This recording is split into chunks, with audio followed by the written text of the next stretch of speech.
अच्छा देखो, एक्सरसाइज 6.1 है, ठीक है। इसे सारे पार्ट्स हमने सॉल्व कर लिए थे।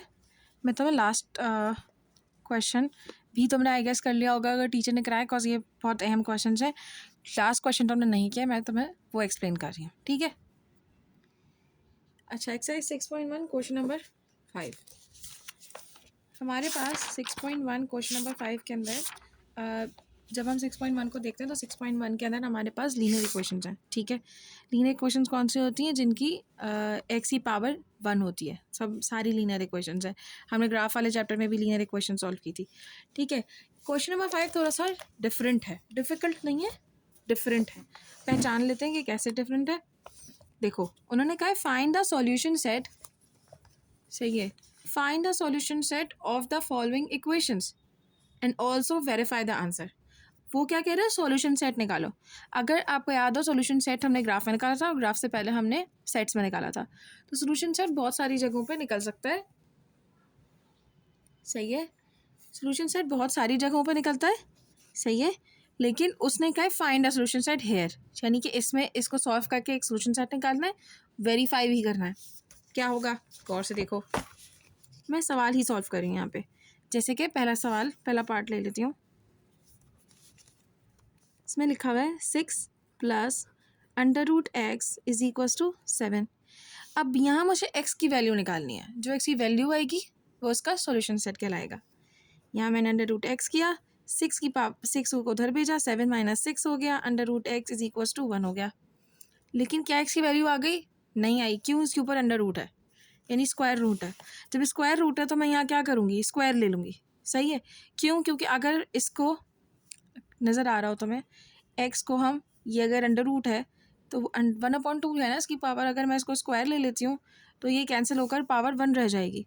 दिस इज़ वाई मैं इसी कॉन्सेप्ट को यहाँ यूज़ करूँगी और लिखूँगी taking square on both sides, ठीक है। Taking square on both sides. अब क्या हुआ? जब मैंने इसको स्क्वायर कर दिया, 1/2 2 = 1 होल स्क्वायर हो गया। तो ये कैंसिल आउट हो गया, यहाँ सिर्फ क्या बचा? 1। 1 का स्क्वायर होता है 1। ये आपका आंसर आ गया। अब इसको वेरीफाई भी करना है, तो यहाँ मैं वेरिफिकेशन की हेडिंग डालूंगी, ठीक है। वेरिफिकेशन की हेडिंग डाल के मैं वेरिफिकेशन में करना क्या होता है? वेरीफाई इस तरह से होता है कि जो आपके पास ओरिजिनल सवाल था, ये मेरे पास ओरिजिनल सवाल था, मैं इसके अंदर एक्स की जो वैल्यू आई है, जो भी आंसर बना है, 7 बना है, किसी सवाल में 23 बनेगा, किसी सवाल में 13 बनेगा, जो भी आंसर बनेगा वो मैं इसके अंदर पुट करूँगी। पुट करने के बाद जो भी फंक्शन है उसको परफॉर्म करूँगी। मुझे left hand side right hand side बराबर आना चाहिए, ठीक है। मैं यहाँ पे एक्स की, सिंस मैंने यहाँ लिखा 6 + x = 7। अब मैंने यहाँ 6 1 कर दिया, x की जगह x की वैल्यू लिखी और 1 लिख दिया। और यहाँ मैं लिखूँगी x की पावर, x की वैल्यू क्या थी? 1, क्योंकि यहाँ मैंने डायरेक्ट 1 लिख दिया। मैंने यहाँ लिखा नहीं कि putting the value, substituting the value, तो वो भी कर सकती हो, वो भी ठीक है। मैंने डायरेक्ट इस तरह से लिखा है क्योंकि मैं मैथ सॉल्व कर रही हूँ। मैथ्स में अंग्रेजी कम से कम लिखता है, ठीक है। अब स्क्वायर रूट को अगर तुम 1 के अंदर स्क्वायर रूट डालोगी तो भी 1 ही आएगा आंसर, तो ये 1 आ गया। 6 + 1 = 7, 7 = 7 बराबर हो गया। तो ये दोनों चीज़ें प्रूव हो गई, यानी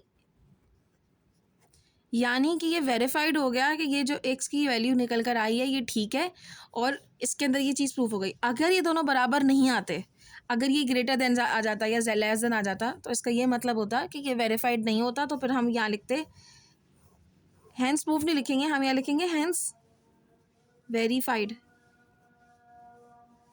ठीक है। और फिर सोल्यूशन सेट लिखेंगे यहाँ पे, सोल्यूशन सेट लिखेंगे यहाँ पे 1, सही है।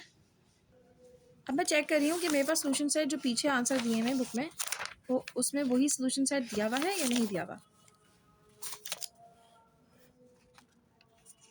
ठीक है। और मेरे पास सोल्यूशन सेट नहीं है, बट एनीवेज ये इसका आंसर है और इसका आंसर बिल्कुल ठीक आया है।